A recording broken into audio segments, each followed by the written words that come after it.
Welcome to Beyond Wealth, Success Unscripted with Matt Calnan. Discover the personal drive, professional journeys, and business strategies that have made a real impact. It's success from the inside out. All right, welcome back, everyone. Today we're chatting with Leslie Ohene-Adjei, founder and owner of Arrow Creative. His award-winning work spans photography, cinematography, design, and entrepreneurship. And at the helm of Arrow Creative, Leslie channels his wide-ranging skills into impactful new media projects that help businesses grow. His creative footprint is evident in web design, print materials, and visual storytelling through both photography and cinematography. Leslie's worked with some very high-profile clients like Pepsi, the University of Lethbridge, BASF, Canadian Tire, and TD Canada. And beyond his marketing agency work, Leslie is also a savvy real estate investor, adept at revitalizing underutilized properties into coveted residential spaces. And first, before we get into that, Leslie, I will apologize to everybody. I do have a cold, so I'm a little bit stuffed up and hoarse today, but we'll see if we can get through it. So maybe just to start, Les, do you want to just tell us a little bit more about yourself and what you do, and maybe more about Arrow? Sure. So my name's Leslie Ohene-Adjei. I've got a company named Arrow Creative that was started in 2012, and the main focus of that is to storytell for businesses using creative outputs, including web and video. And so that's kind of what I do just about every single day. And then apart from that, I'm very involved in residential real estate and taking rundown properties and turning them into a nice place for people to live. Right. So there's kind of two different facets. So we'll jump to the Arrow side first. And just so everybody knows, it's not Arrow spelt like ARROW. Can you spell it for everybody? Yeah, it's AIRAU. Perfect. So I was going to try to the spell obvious it, spelling. Yeah, the obvious spelling. Yeah, I was going to try to spell it because I was sure that's how it was spelled, but I didn't want to make a mistake on the podcast. So thanks for sharing that there. But so just maybe go into the story behind Arrow and why did you get into the marketing space and why specifically in the storytelling and what does that mean? Yeah, so interesting you brought up the spelling. I decided this would have been 2012. I had a photography business, a wedding photography business, and one of my clients there was interested in getting a wedding video done, but she couldn't find anybody, so she'd asked if I could find or recommend somebody to do a wedding video for her. And so I kind of looked around at the time and nothing that I saw I thought would be a good recommendation. And so a good friend of mine, Chris, who was working in Vancouver in the film industry at the time, had just come back to Lethbridge, which is where I live. And we got together and I said, hey, Chris, I think we could do way better video work than what some of these guys are doing and charging good money for. And so that's how we created Arrow, which was originally a wedding film company. And so we sat down at a pub when we were trying to come up with a name. We wrote down all good names always come from exactly. The birth of a good name always starts with a good beer. But yes. We wrote down a bunch of vowels and kind of rearranged them, and then we just added an R and created a word we liked, and we called it Arrow, and it was that simple. So we didn't put a lot of thought into things back then. We just felt things. And so I think that's just kind of the artist's way to do things, right? But that's how Arrow was originally born, as a wedding film company, and eventually it would transition into the marketing company once we started working with a marketing consultant for Arrow weddings, and the work we were doing at the time. The marketing consultant really liked that. He had these business clients that needed creative work, and so we kind of linked up there, and we said, well, why don't we just create a business out of this? And so that's how Arrow Marketing was born. And then since then, what I've tried to do is really kind of focus back on the creative instead of some of the marketing pieces that we were doing before. And so right now, all I'm interested in is how can we make the best looking stuff, the stuff that really turns eyes, but also converts for people. And how do we do that for local businesses and then also for the bigger brands that we work with? Yeah. And you talked about creating that story and allowing the business to tell that story. What can you give maybe a specific example or what that actually looks like in that process? Yeah, so I think when a lot of businesses start to think about how to promote themselves, the first thing they kind of think about are price points, or they start to think about their products, or they start to think about um, their billing or any of these things. But like in my mind, people are always interested in people, right? You buy from people. Yeah. You like to revisit people that you like and enjoy and you connect with. And so that's the thing that I'm trying to push more and more from clients, is to say, well, what is it about you that I can connect with, or that a potential customer can connect with and say, man, I want to work with Matt, right? I want to invest with Matt. I want to work with business owner X because they have the same kind of ideals that I have, because I can connect with this story about them. And so a good example of that is the University of Lethbridge. So one of the first pieces that I worked on for the University of Lethbridge was filmed by somebody else, and it was kind of a generic promotion. And we came in and kind of re-edited it a little bit. But it was just these videos with text that would come across the screen. And at the end, there was a CTA to go to Or a the CTA university's. call to So action. sorry, call to action. Yeah. So there was a call to action to go to the university's website. So that's okay, right? But what I was more interested in is, well, if I'm a student trying to decide if I should go to the University of Lethbridge or the University of Calgary or the University of Toronto, Yeah. what is it that would make me choose one over the other, right? Yeah. And it's the experience, right? And so how do you portray the experience? You have to hear it from somebody who's experienced it. And so that's when we started to do these student profiles that actually told the real stories of students at the university, their experiences, what it was like being on campus here in Lethbridge with coolies, right? It's something unique. What it's like being in a smaller classroom setting as opposed to a large classroom that you get in a lot of other universities. What it's like actually being in Lethbridge and socializing in Lethbridge, what all these experiences are that are unique to the experience of being at the University of Lethbridge. And let's put that story out there so that the people that connect with those stories are the ones that you're attracting and are much warmer leads than anybody else that you just kind of generically push a message out to. Yeah. How do we connect with students that want this experience? And that's the kind of stories that we told. And those kind of resulted in what are called some case awards. And so they're education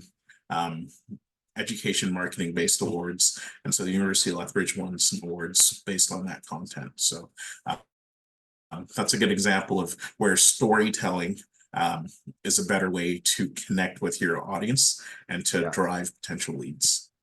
Yeah, and I think there's probably a lack of understanding on how important that storytelling aspect is, right? Like, I mean, it's the basis of a lot of business books or marketing books or whatever it is how do you tell the story versus just saying, we're the U of L, we're great, come to us. It's how do you show that to people? Well, and there's a general skepticism towards any marketing, right?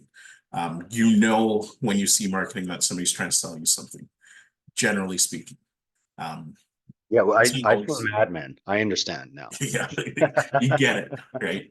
Even if it's not selling you something, it's a brand piece that's setting you up to sell you something later, right? But so that skepticism, I think the best way to combat that is with authenticity, right? And people can tell when something's real. People can feel when something's real. And again, it's just a better way to connect. And so if you can do that, if you can connect with people and start to make them put down their guard a little bit, right? When we're talking about any kind of marketing piece that you do. I think that's just a better way to approach it than to immediately market or advertise to somebody and expect them to give you money based on one touch point of advertisement. Yeah. No, that makes sense. Cool. So shifting maybe over to the real estate side of things, and where did that begin? Like, at what point in your life did you say, "Oh, now I'm going to be a real estate investor"? How did that start, and then how did you get into the redevelopment of existing assets? Yeah, so I mean, I've got I think where it starts is the thought that when you work for yourself like I do, there are very few safeguards, right? Like if if I need to pay my mortgage, I have to pay my mortgage. There's nobody else that can do that. When I need to retire, I need to retire. When I can't work anymore, I can't work anymore. Where does money come from? I don't have a pension. All these things are questions that were kind of roaming in my mind. And so what I was trying to think of is maybe what's the best way to combat some of that. And so real estate kind of turned up as the answer for me. And I love the process of seeing transformations. And so it's again, like when we're talking about storytelling, when you see some of these properties and where they start and where they end, it's a beautiful story, right? And in between that, in that renovation period, there's some anger, there's lots of frustrations, there's successes and wins, right? As well, right? It's not all bad, but there seems to be a lot of bad with a lot of them. But in the end, right, you end up with this beautiful thing, right, that you can be proud of, that somebody can enjoy. And so that's where I kind of initially tied in, was just how do I figure out a way to create a little bit of safety net for myself. And then from there, the strategy that I identified most with was taking an asset that's in pretty rough shape and trying to figure out how to make it something beautiful again. And so that's my tie-in to real estate. Mm-hmm. And you're like, what you're doing with these assets is, as you're revitalizing them, you're then holding the assets and keeping them as rental properties. Is that how you've got that structured?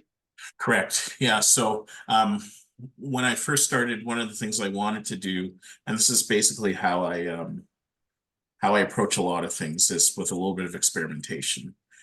Just to figure out what it is that I actually like doing, what it is that I'm good at, what it is that I'm terrible at. And so what I found out just through trying some different things is that I'm really, really bad at flipping houses.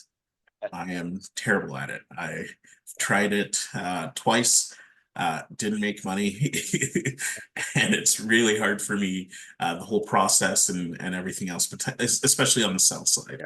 And so what I found in that same experimental phase is that I'm really, really good at project management. I'm really, really good at connecting with contractors, connecting with vendors, coming up with a vision of a property and seeing it through. Right. And then what I found out as well is that I'm really good with property management in general, or asset management now, not necessarily property management. And so that's where I've kind of figured out what I'm good at right now and what I like right now. And so it's just with experimenting and trying this, trying that, and figuring out again, like I like this, I don't like this, I want to do more of this, I don't want to touch this again. And so that's how I've come to it. So with those kind of those two different aspects of your professional life, what's the balance between them? Is it cyclical? Is it, project based? When do things go up and down in terms of timeline? Yeah, and so that's a great question. In the past couple of years, it's been pretty hectic and sporadic. So I've tended to kind of focus really heavily on one or the other, and kind of ignored the other at that time. And so what I'm trying to create now is by using systems and processes and by hiring certain people as well, Yeah. is a little bit more balance, right? And where nothing really suffers. So I'm still working on that and trying to figure out the best way to do that. But that's what I would like to achieve is a lot more balance. And there's a lot of change that I'm trying to accomplish within Arrow right now, especially. And so that's where my focus is a little bit more right now. But in terms of building systems and processes, that's what I was trying to work on towards the end of last year related to the real estate piece. And I think Yeah. that's helped balance things out a lot more. Yeah. Okay. That's good. Can you talk about maybe, maybe specifically with Arrow, some of the, the highlights that there have been, but then maybe some of the challenges along the way as well, and some of the setbacks and, how you've overcome that? Yeah. So um, in terms of highlights, I mean, there've been lots of great highlights, right? And a lot of it that I remember tend to be around some of the people that we've had um, inside of Arrow over time. Yeah. And so we've I've worked with a lot of really great people and then a lot of really great clients. And so I've seen clients grow and start with one business and now they have six, right? Like I've seen the transformation of the University of Lethbridge, who I've been working with since the beginning of Arrow, and the buildings that they've added and the prestige that they've added over time. I've seen that transformation. I've seen Arrow shift and change over time as well, where its goals are, what it's trying to be, um, what it has accomplished and hasn't accomplished. Yeah. And so for me, the biggest challenge with Arrow has always been its identity.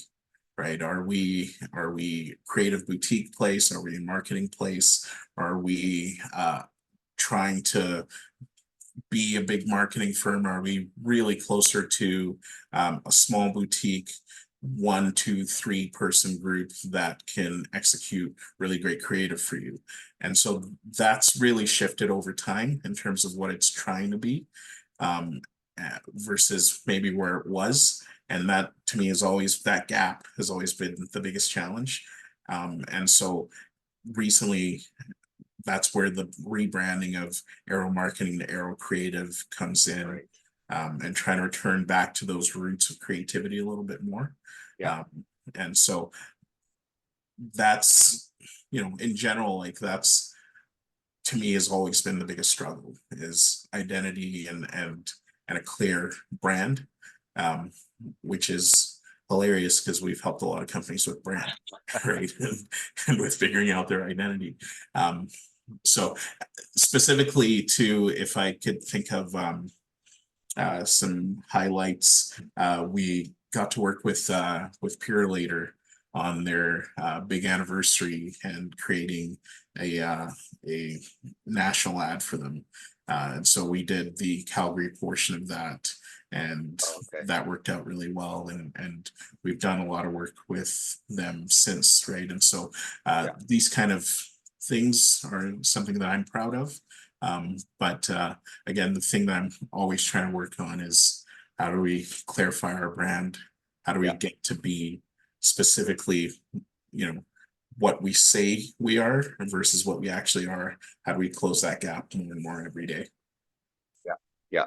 And the shift that you're talking about from the marketing to the creative side, that is, you're really going for that more niche market. But does that then help you deliver a better service to clients in those areas if that's your sole focus? Absolutely. It helps. So there's two things that it really helps with. From our side, it helps with communication, right? And clarity, right? So we're able to tell you exactly what it is that we can do, exactly what it is that we can't do for you, and whether we're a good fit. And then from the client side, again, that clarity comes in because you know what we can deliver, you've seen it before, and you know that it's what we do day and night, right? And so that's what the team is built for. That's what the processes are going to be built for. That's what the systems are built for. And so there's no hesitation there when that clarity is there. And so that really helps to deliver a better product to the client, and then to make them more comfortable as well if they haven't worked with us before. Right, right. Okay. So if you looked at maybe both of those worlds from the 30,000-foot level, what do you think are the biggest skill set that you've had that's driven to this success between, successfully running an agency while also building up a portfolio in the real estate side of things? What or maybe the one or some of the traits that have really helped you get to that point? Yeah, quite frankly, I think it's my ability to connect with people. So it's very, like, individuals are so strange, right? Like, Yes. I think I have this great ability to connect with people, but I don't do it very much, right?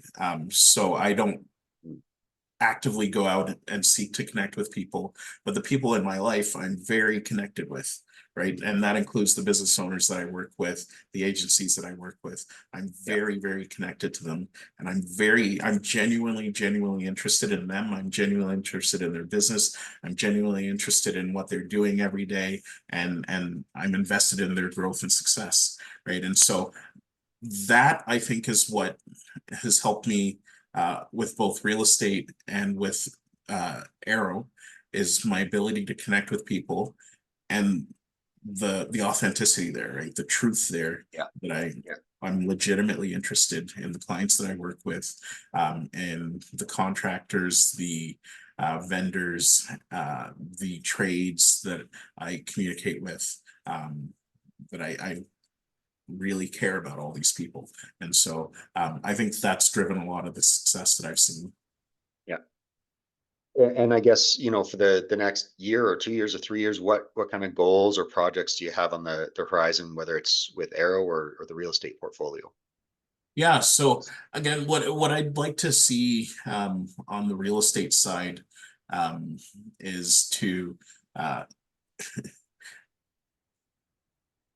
when I say this, I don't mean, I just like to see it stabilize for Yeah. myself.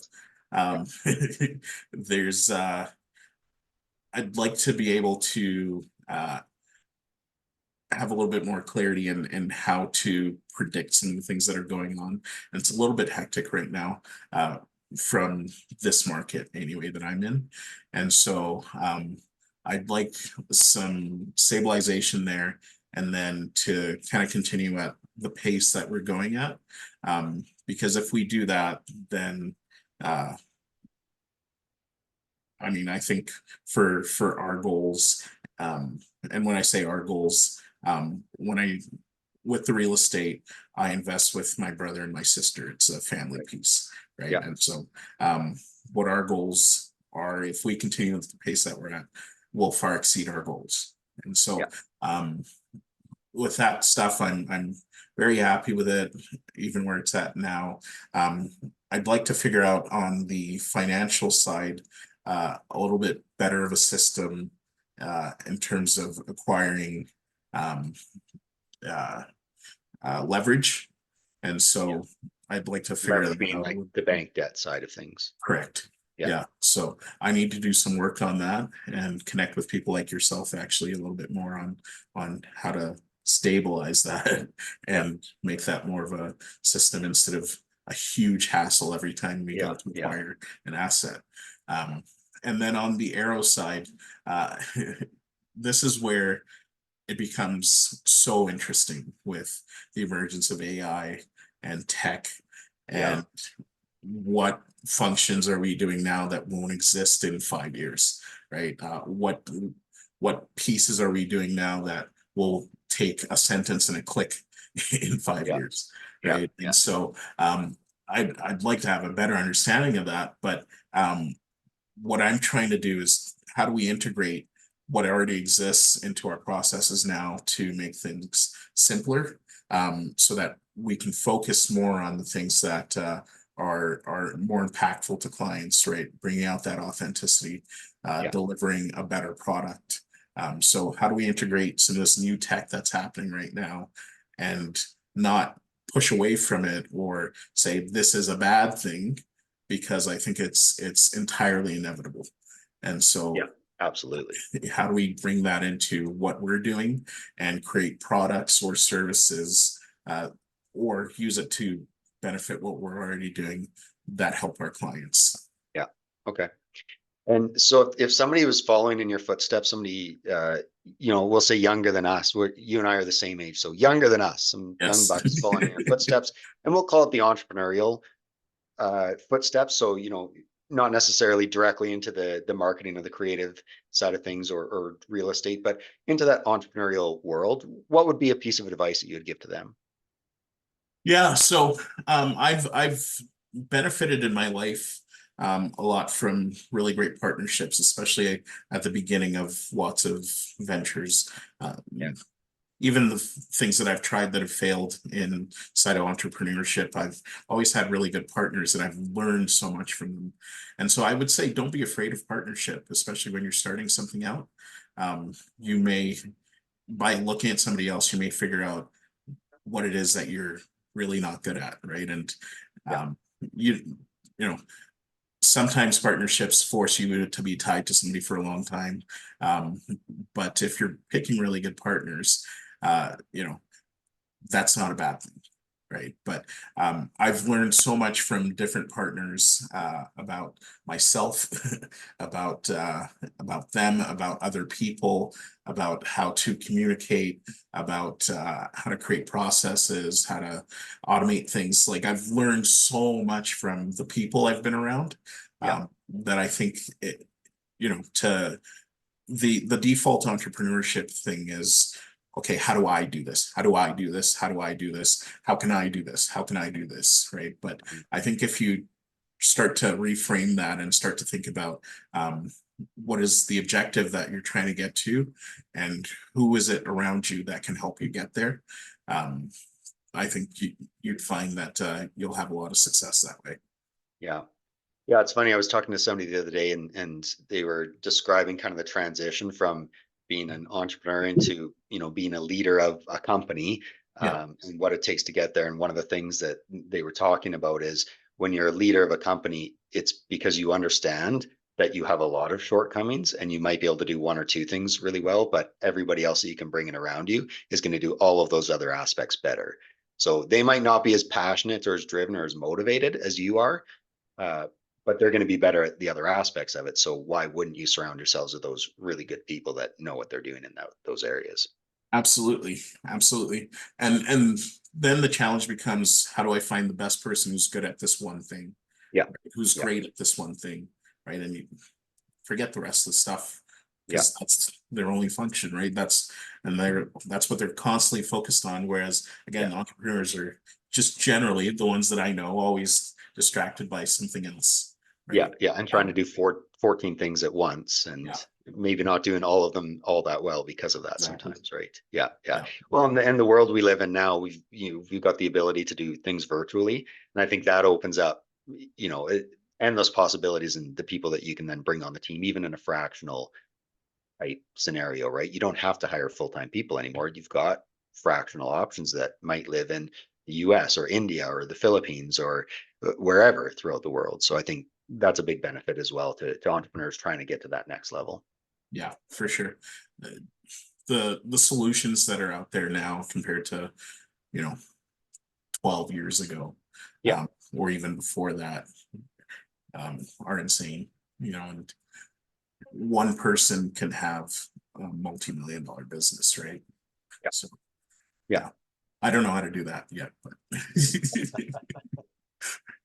well, let's if people wanted to connect with you or find out more about what you're doing, where would they go to do that?